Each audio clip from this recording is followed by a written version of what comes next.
കണ്ണൂർ പഴയങ്ങാടിയിൽ കുഞ്ഞുമായി പുഴയിൽ ചാടി ആത്മഹത്യ ചെയ്ത റീമയുടെ ആത്മഹത്യാക്കുറിപ്പ് പുറത്ത് വന്നിരിക്കുകയാണ്. ആത്മഹത്യാക്കുറിപ്പിൽ ഭർത്താവിനെതിരെയും ഭർത്തൃമാതാവിനെതിരെയും ഗുരുതര ആരോപണങ്ങളാണ് റീമ ഉന്നയിച്ചിരിക്കുന്നത്. ഭർത്തൃമാതാവ് ഒരിക്കലും സമാധാനം നൽകിയിട്ടില്ല. തന്നെയും കുട്ടിയെയും അമ്മയുടെ വാക്ക് കേട്ട് ഭർത്താവ് ഇറക്കിവിട്ടു. മകനെ വേണമെന്ന സമ്മർദ്ദം സഹിക്കാൻ പറ്റിയില്ലെന്നും കുറിപ്പിൽ പറയുകയാണ്. വിവരങ്ങളുമായി നിഖിൽ അളവൂർ നമുക്കൊപ്പം ചേരുകയാണ്. നിഖിൽ, ഭർത്തൃ വീട്ടിലെ കൊടിയ പീഡനമാണ് റീമയുടെ മരണത്തിന് കാരണം എന്ന് ഈ ആത്മഹത്യാക്കുറിപ്പിലൂടെ വ്യക്തമാവുകയാണോ? എന്തൊക്കെയാണ് അവർക്ക് പറയാനുള്ളത്? വിവരങ്ങൾ.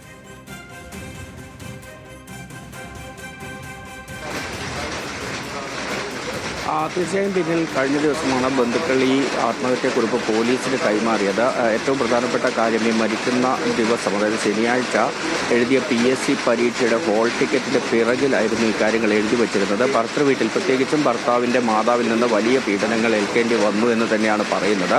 അങ്ങനെ ഭർത്തൃമാതാവിൻ്റെ ഭാഗത്തു നിന്ന് അത്തരം പീഡനങ്ങൾ, മാനസിക സമ്മർദ്ദങ്ങളെല്ലാം ഉണ്ടാകുമ്പോഴും ഭർത്താവ് കൂടെ നിന്നില്ല. കുഞ്ഞിന് വേണ്ടി വലിയ രീതിയിൽ കുഞ്ഞിനെ സ്വന്തമാക്കാൻ വേണം, തന്നെ വേണ്ട എന്ന രീതിയിൽ ചില പ്രതികരണങ്ങൾ നടത്തി, അങ്ങനെ ഒരു ദുർവാശി കാണിച്ചു. അത് സഹിക്കാൻ പറ്റാതെയാണ് ഇങ്ങനെ ഒരു തീരുമാനത്തിലേക്ക് പോയതെന്നാണ് പറഞ്ഞത്. ഇപ്പോൾ നമുക്ക് റീമയുടെ പിതാവ് മോഹനൻ കൂടി ഉണ്ട് കൂടെ. അദ്ദേഹത്തിൻ്റെ പ്രതികരണത്തിലേക്ക് പോകാം.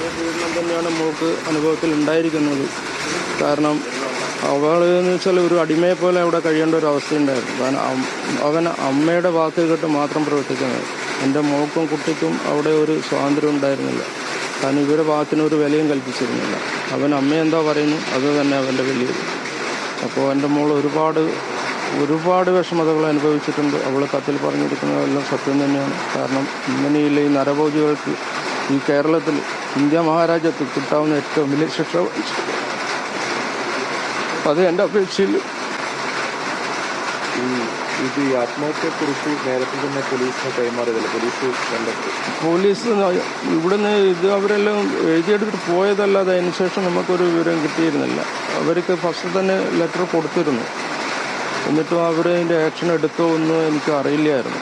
നിലവിൽ ഈ ആത്മഹത്യ പ്രേരണ, ഗാർഹിക പീഡനമൊന്നും പോലീസ് ആ കേസ് ഉൾപ്പെടുത്തിയിട്ടില്ല. എന്തുകൊണ്ടാണത്? ആത്മഹത്യക്കുറിച്ച് നിങ്ങൾ മൊഴി ഉൾപ്പെടെ ഉണ്ടായിട്ട് പോയി, നിങ്ങളുടെ പരാതി ഉണ്ടായിട്ട് എന്തുകൊണ്ടാണ് പോലീസ് ആ നടപടി സ്വീകരിക്കാത്തതെന്നാണ് കരുതുന്നത്? അതിനെപ്പറ്റി ഞാനും ഇന്നും കൂടി ഇത് ചടങ്ങുണ്ട്. അതിനുശേഷം അതിനെപ്പറ്റി അന്വേഷിക്കാമെന്ന് വെച്ച് നിൽക്കുമായിരുന്നു. കാരണം അതിന് മുന്നേ ഒന്നും നമുക്കതിനെ പോലീസുകാരെല്ലാം എഴുതിയെടുത്ത് പോയത് മാത്രമേ അറിയൂ. പിന്നെ ഞാനൊരു വക്കീലിനോട് ചോദിച്ചപ്പോൾ അവർ പറഞ്ഞു അവരുടെ പ്രൊസീജിയർ അവർ അതിൻ്റെ നിലപാട് ഇതുപോലെ നടത്തുന്നല്ല പറഞ്ഞിരിക്കുന്നത്. അത് എങ്ങനെയാണ് അതിൻ്റെ സത്യാവസ്ഥ ഒന്നും അറിയില്ല. നമുക്ക് ഈ റൂൾസുമായിട്ട് കൂടുതൽ അറിയാത്തൊരു വ്യക്തിയാണ്.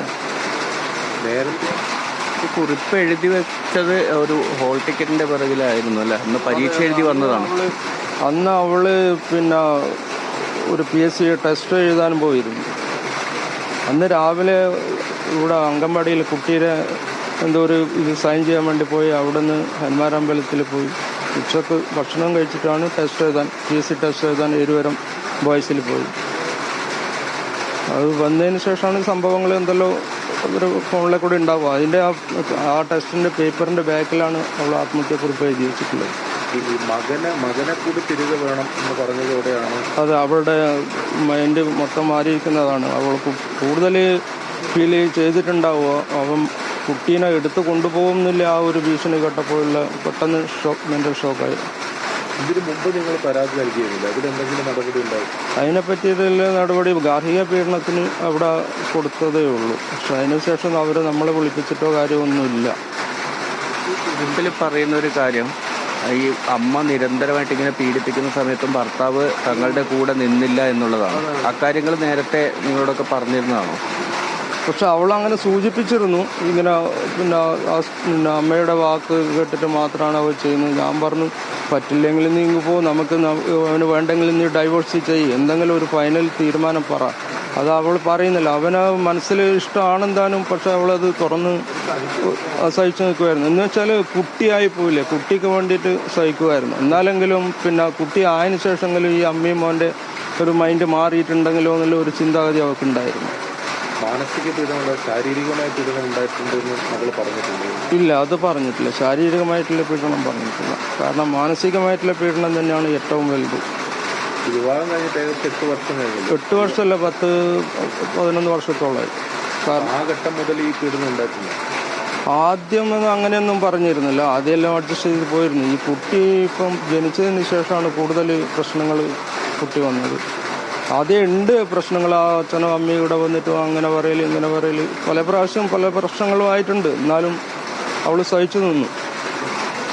ബിനിൽ, ഏതായാലും ഇതാണ് റീമയുടെ പിതാവ് മോഹന് പറയാനുള്ളത്. അമ്മയുടെ ഭാഗത്ത് നിന്ന് വലിയ രീതിയിലുള്ള മാനസിക പീഡനങ്ങളൊക്കെ ഉണ്ടായിരുന്നു. പക്ഷേ പരമാവധി സഹിച്ച് നിൽക്കാനുള്ളൊരു ശ്രമം റീമ നടത്തുകയും ചെയ്തു.